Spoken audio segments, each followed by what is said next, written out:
শব্দ দূষণ ও দীর্ঘ সময় ধুলাবালির মধ্যে দাঁড়িয়ে থাকার কারণে অনেক ট্রাফিক পুলিশ সদস্য কানে কম শোনা, শ্বাসকষ্ট, চোখে ঝাপসা দেখা এবং ব্যাক পেইনের সমস্যায় ভোগেন। এছাড়া ট্রাফিক আইন না মানার, রেজিস্ট্রেশন ও ফিটনেসবিহীন গাড়ি ধরলেই ফোন ধরিয়ে দেয়া এবং কটু কথা সহ বিভিন্ন চ্যালেঞ্জ নিত্যদিন তাদের মোকাবেলা করতে হয়।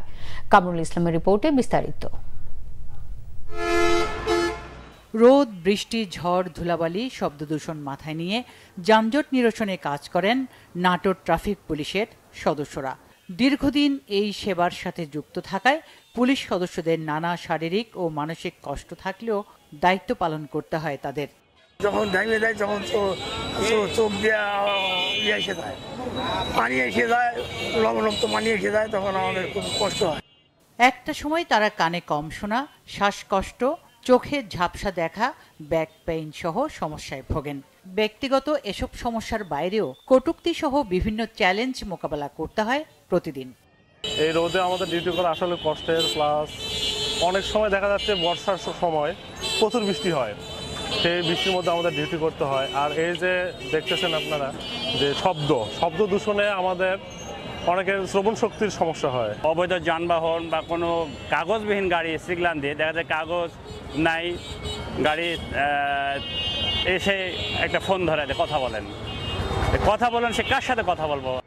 সিগন্যাল মেনে গাড়ি চলাচল না করায় দায়িত্ব পালন করতে কষ্ট হয় বলে জানান তারা। লং টাইম দাঁড়িয়ে ডিউটি করতে হয়, সেক্ষেত্রে একটু মেরুদণ্ডের সমস্যা হয়, শারীরিক বিভিন্ন সমস্যা হয়, ধুলাবালির থেকে আমাদের নাকের যে শারীরিকভাবে অনেক সমস্যার সম্মুখীন হয়। শুধু আইন প্রয়োগ করে এসব সমস্যার শতভাগ সমাধান সম্ভব নয়, দরকার সবার সহযোগিতা, সতর্কতা এবং সচেতনতা, দাবি নাটোর সদরের ট্রাফিক পুলিশের এই কর্মকর্তার। অপ্রয়োজনীয় অনেক সময় হর্ন বাজায়, আর আমরা তো সারাদিন রাস্তার মধ্যে থাকি, ধুলাবালি, মাস্ক সবসময় পরা সম্ভব হয় না কাজের ক্ষেত্রে। আমরাও চেষ্টা করি যে সবাই যেন অযথা হর্ন না বাজায়। আসলে সচেতনতা বেশি দরকার, আইন প্রয়োগের চেয়ে বেশি আমার মনে হয় যে মানুষ যেন নিজ থেকে মানে। নাটোরের যানজট নিরসন ও দুর্ঘটনা রোধে 40 জন ট্রাফিক পুলিশ সদস্য কাজ করছেন। Bangla vision news desk.